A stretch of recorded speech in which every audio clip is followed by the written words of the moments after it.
Hai, masih bersama saya di Info Kriminal News. Mungkin Anda ya, ketika membaca berita-berita ini, miris ya teman-teman ya. Ada seorang AKP ya, polisi, mantan Kasat Res Narkoba Lampung Selatan, AKP Kustami, sampai divonis hukuman mati. Kasat narkoba yang seharusnya menangkap, mengungkap, memberantas narkoba justru menjadi backing peredaran narkoba. Akhirnya dihukum mati. Kasus yang dekat-dekat beberapa waktu yang lalu terkait dengan pemerasan warga negara asing di Jakarta.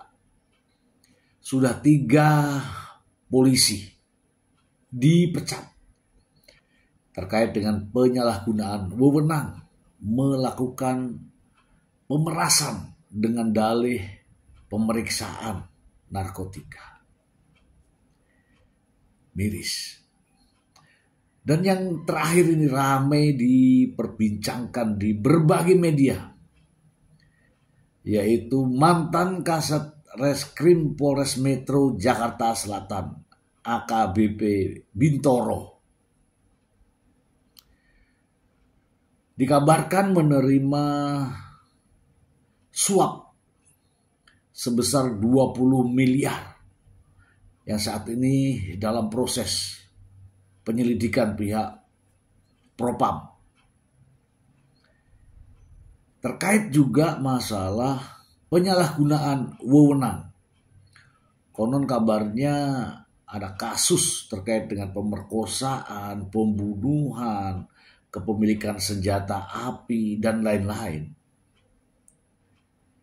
Namun kasusnya tidak diproses atau diperlambat atau dijanjikan untuk dihentikan. Sehingga pelaku-pelakunya ini merasa diperas. Dan memang benar tidak dilakukan penahanan. Konon kabarnya juga sudah dilakukan proses terhadap AKBP Bintoro dan teman-teman. Katanya sih ada 3 orang. Ini kasus ini berawal dari adanya seseorang yang tewas ketika ingin mengadakan pesta, entah pesta seks atau pesta narkoba, karena minuman dicampur narkoba sehingga tewas. Dan ini menjadi persoalan ya ketika itu, namun tidak banyak diberitakan. Nah, baru setelah muncul ini terkait dengan kasus suap ini, berita menjadi ramai. Ya, menurut pendapat saya ini adalah penyalahgunaan wewenang. Dan ini melanggar kode etik Polri. Ancamannya bisa dipecat juga. Mari kita simak informasi ini lebih lengkapnya dari tayangan televisi berikut ini. Pada Indonesia Pagi, pemirsa dan juga Putri, sebelum melanjutkan dialog, kita akan sapa dulu rekan kami Ikra Anggana yang saat ini berada di Polda Metro Jaya untuk mengetahui bagaimana update terkini di sana. Ikra, informasinya AKBP Bintoro dan sejumlah oknum polisi yang diduga melakukan pemerasan terhadap para korban, para pelaku dari pembunuhan ini sudah diperiksa di sana. Seperti apa kondisinya, Ikra? Ya benar sekali Philip, Putri dan juga pemirsa, dari penelusuran ataupun keterangan dari Kombes Pol Rajo Alriyadi Harahap, Kabid Propam Polda Metro Jaya. Tepat di belakang saya ini adalah gedung Paminal Polda Metro Jaya yang menjadi tempat pemeriksaan dari AKBP Bintoro dan oknum polisi lainnya yang terlibat dalam kasus ini. Dimana jika kami melihat dari sistem informasi yang tercantum dalam website di Pengadilan Negeri Jakarta Selatan, bukan hanya AKBP Bintoro, Philip dan juga pemirsa, ini terdapat dua anggota kepolisian lagi ini yang terlibat dalam kasus ini. Diantaranya adalah AKP dua polisi berpangkat AKP dan juga satu ini adalah AKBP Bintoro. Dari informasi yang kami terima, memang pemeriksaan ini sudah dilakukan pada hari Sabtu kemarin, dan sampai saat ini apakah memang pemeriksaan masih terus dilakukan, kami sudah berusaha untuk mengkonfirmasi sudah sejauh mana proses ini tengah diselidiki oleh pihak Polda Metro Jaya, yang informasinya dari Kabid Humas Polda Metro Jaya Adesyam Indradi ini ingin mengusut tuntas untuk menunjukkan kepada publik bahwa Polri ini transparan, berkomitmen untuk mengusut kasus-kasus yang menjerat ataupun yang ada di masyarakat dan juga yang melibatkan anggotanya. Dan memang sampai saat ini belum ada konfirmasi lebih lanjut apakah AKBP Bintoro ini masih diperiksa di dalam. Namun kami masih terus menggali informasi terkait hal tersebut. Philip. Baik, terima kasih Kang Gana atas laporannya langsung dari Polda Metro Jaya terkait Kita sebagai masyarakat merasa prihatin ya dengan adanya berita ini. Di berita ini sedang rame-ramenya teman-teman ya. Dan konon kabarnya sang polisi ini sudah ditahan. Ya saya gimana ya, prihatin. Ya, prihatin. Mari kita simak lagi ya. pemerasan atau upaya penyuapan dari kuasa hukum tersangka. Jadi kalau saya lihat suap ya, karena polisi akan riskan kalau nangani satu kasus dia minta langsung sediain uang segini, riskan. Itu kalau misalnya yang diajak bicara itu kemudian merekam, sudah dia kena ya, nggak dapat duit dapat perkara. Kalau dari penjelasan saudara Pahala, ini inisiatifnya dari pengacaranya EDH ya, perempuan, kemudian satu lagi laki-laki Heri ya. Nah yang aktif itu EDH pengacaranya, ini perempuan aktif untuk meminta menjual mobil, berhubungan dengan Bintoro, kemudian menyerahkan uang. Ini konstruksinya adalah suap karena inisiatif dari pihak pengacara ya, itu yang pertama. Yang kedua, kemudian kasus ini bisa bisa berjalan ya. Itu karena memang upayanya Pak Kapolres Jakarta Selatan ya, setelah diingatkan berkali-kali supaya kasus ini ditindaklanjuti. Ini informasi yang saya dapat dari polisi ya, ditindaklanjuti. Rupanya Bintoro tidak menindaklanjuti. Kenapa? Dia sudah terima duit, sudah terikat komitmen ya, sudah menerima uang, terikat komitmen, kemudian dibuat dokumen-dokumen perdamaian yang sebetulnya dilarang ya. Tidak bisa dalam kasus matinya seseorang dengan pasal pembunuhan itu ada perdamaian. Kemudian kasusnya tidak dilanjut kalau ada perdamaian hanya untuk meringankan ya, nanti ini bisa buat meringankan, tapi dihentikan tidak. Nah karena tidak lanjut Kapolresnya sekarang Pak Ade Rahmat Itnal ya, itu meminta ditindaklanjuti, tidak ditindaklanjuti, akhirnya diganti ya, Bintoro diganti oleh Gogo Galesung kalau tidak salah. Nah kasus itu jalan. Karena kasus ini jalan, dipanggil melalui PPA, si dua tersangka Arif dan Bayu ini kan meminta tanggung jawab Bintoro ya. Dalam komunikasi yang lama tidak selesai-selesai, bahkan kasusnya P21 dia masuk tahanan sekarang. Disinilah dia kemudian kecewa menggugat. Ya semakin kesini semakin banyak polisi ya yang ketahuan melakukan penyalahgunaan wewenang. Mari kita simak. Dan ini kan ada 5 sosok yang kemudian diajukan ke pengadilan perdata. Nah, dari 3 oknum dan juga oknum polisi dan 2 dari pengacaranya yang lama begitu. Nah, kalau Pak Arianto sendiri melihat kasus ini seperti apa? Apakah memang betul berani seorang polisi melakukan pemerasan begitu, Pak? Yang saya terima berita dulu ini yang mengenai gonjang ganjing ini adalah berita oleh Pak siapa tadi, Pak, yang memberitakan bahwa polisi minta suap, bukan minta suap, memeras 20 miliar. Bukan yang Wilson Lalengki. Pak Lalengki. Saya langsung tanyakan pada Kadif Humas, Dek, apakah ini hoax apa true? Kalau itu true, ini udah pasti akan bom waktu lagi, saya bilang, meledak gitu. Wah, rame kan sekarang, ternyata gitu, judulnya adalah polisi memeras 20 miliar gitu kan, kemudian supaya ini tidak dikirim.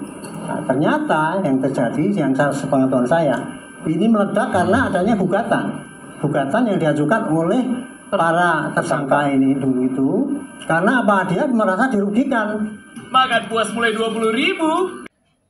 Kalau kita simak kronologisnya, ini miris loh. Ini miris. Jadi kasus pembunuhan, kepemilikan senjata api dan juga itu barang-barang ini. Ya, saya tidak bisa bicara. Dimintain duit sebanyak 20 miliar waktu itu ya. Yang minta adalah pengacaranya. Pengacara yang dulu ya, bukan ini ya. Pengacara itu minta, kemudian katanya untuk polisi kan gitu kan. Kemudian mintanya berturut-turut itu dikirim ini. Bertahap ya? Ya, saya cek kepada Polda Metro kemarin, ternyata itu tidak benar yang terjadi kayak gitu. Kalau menurut kacamata polisi, ini yang paling cocok seperti Pak Sugeng tadi kan. Ini adalah kasus penyuapan. Kalau yang namanya penyuapan itu, maka yang harus kita lihat adalah siapa yang memberi, untuk apa memberinya, siapa yang menerima, itu akan dilacak. Makanya dalam kasus ini, saya ulangi ya, kasus ini sebenarnya bermula dari ada 3 kasus dulu. 3 kasus itu yang dilaporkan ketika kejadian ada orang meninggal, yang 2 itu yang wanita itu ya, 1 orang meninggal, 1 itu dilaporkan. Ada 3 laporan polisi, yang satunya adalah laporan perbuatan pelecehan seksual atau itu pemerkosaan, terus kepemilikan senjata api, dan kemudian kelalaian sehingga mengakibatkan orang lain.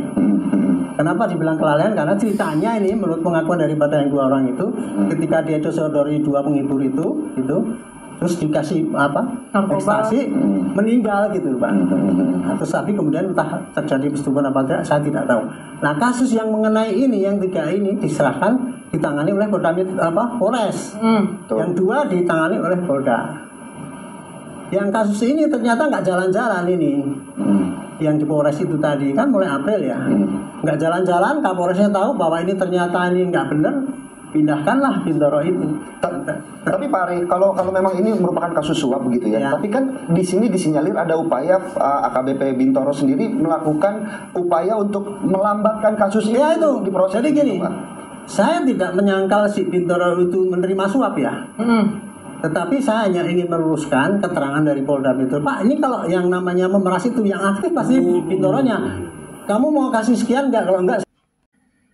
Dan saya yakin bukan hanya 1 pelakunya, polisinya. Mungkin ada teman-teman polisi yang lain. Karena ini uang besar. Uang besar lantas di kota besar. Kita simak lagi. Di Justice sendiri, apakah klien Anda sempat bercerita, mungkin kuasa hukum sebelumnya sudah melewati atau menjalani restorasi justice, apakah memang sudah ada pertemuan dengan keluarga korban atau hingga mentransfer ke keluarga korban, sudah sejauh itu belum?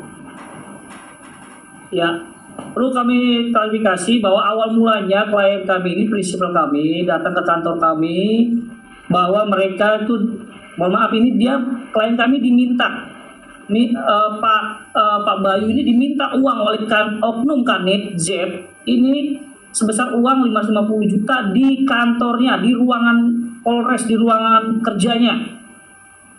Seperti itu.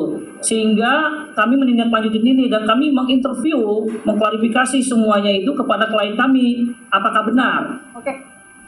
Nah, kami tidak bisa serta-merta juga Untuk bukti mengiyakan itu, sehingga kami meminta surat pernyataan dari beliau-beliau, klien kami ini. Dan kami melakukan video visual. Infonya Bapak punya fotonya ya pada saat pertemuan di kantor Polres itu? Ada, fotonya jelas gini, tidak ada foto di Polresnya, tidak ada foto di Polresnya. Klien kami di ruangan Pak Oknum Z ini jelas-jelas diminta sama Oknum Z dan tidak mungkin tanpa sepengetahuan dari pimpinan Kasat, seperti itu. Lalu untuk buktinya sendiri dari Pak Pahala sendiri, apa bukti dari pertemuan ini kemudian yang akan dijadikan kekuatan untuk membuktikan? Tapi ini masih tahu. Ya, kita akan bawa ini ke pengadilan, Pak. Kita tidak bisa mengekspos di sini semuanya. Kita akan bawa ini ke pengadilan, adalah pengakuan dari klien kami, ya, dan surat pernyataan klien kami benar memberikan uang sekian-sekian. Seperti itu, Pak, dan rekamannya. Oke, Pak Pahala tadi belum terjawab. Sudah sejauh mana sih upaya yang dilakukan kuasa hukum sebelumnya soal restorasi justice? Itulah teman-teman ya. Sebenarnya saya ingin membahas panjangnya, tapi ya ini kan sudah banyak diketahui oleh banyak masyarakat, sehingga seharusnya normatif saja, ya, tidak usah menggunakan kewenangannya untuk disalahgunakan. Dan polisi-polisi ini jika terlibat terkait dengan kasus penerimaan suap dalam penanganan kasus atau perkara, kemudian gratifikasi, kemudian pemerasan, ini masuk pidana. Dan juga terkait dengan etika profesi Polri. Tentu saja terhadap para pelakunya terancam dipecat dengan tidak hormat. Semoga informasi ini bermanfaat. Terima kasih.